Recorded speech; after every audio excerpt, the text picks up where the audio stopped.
Hello, Neurodiagnostic community. I'm Scott Mohr, CNIM, certified neuromonitoring professional, recruiter, and career consultant with NeuroPathway, and host of the IONM for Life podcast and YouTube channel.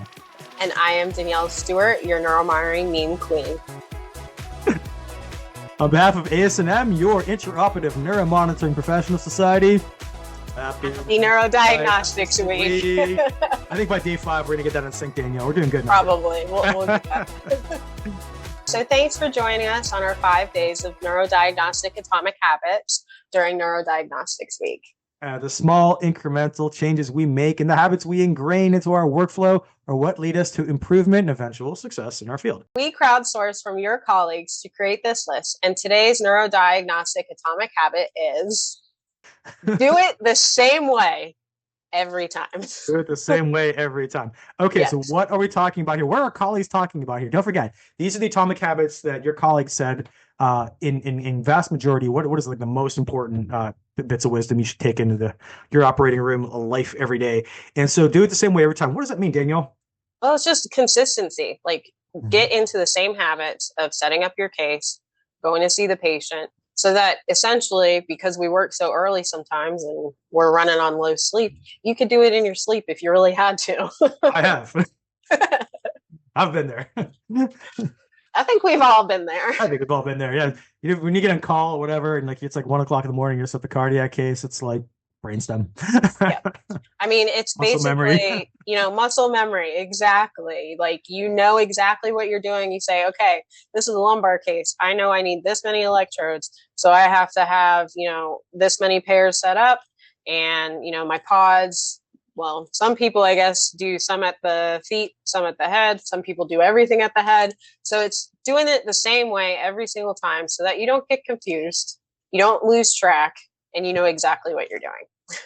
One fairly famous surgeon I'm familiar with here in the state I live in and work in is famous for anytime anything goes wrong, saying to the team, "Come on, we do it the same way every time." And I'm like, got a point. It's like, if you do it the same way every time, you're less likely to get something mixed up, right?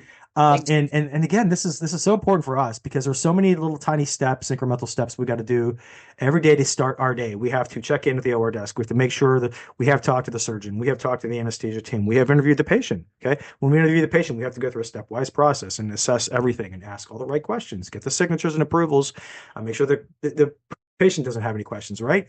And then when we set up our equipment, this is particularly important.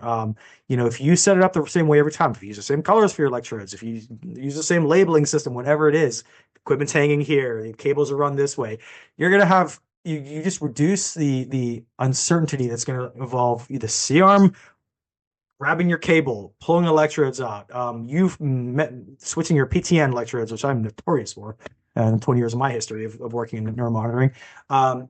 If you do it the same way every time, it's such a rote formula that it frees up the rest of your brain and your time for focusing on the higher level things like catching the response changes, catching something that just doesn't seem right, and something's reversed, or that the signals are dropping, whatever.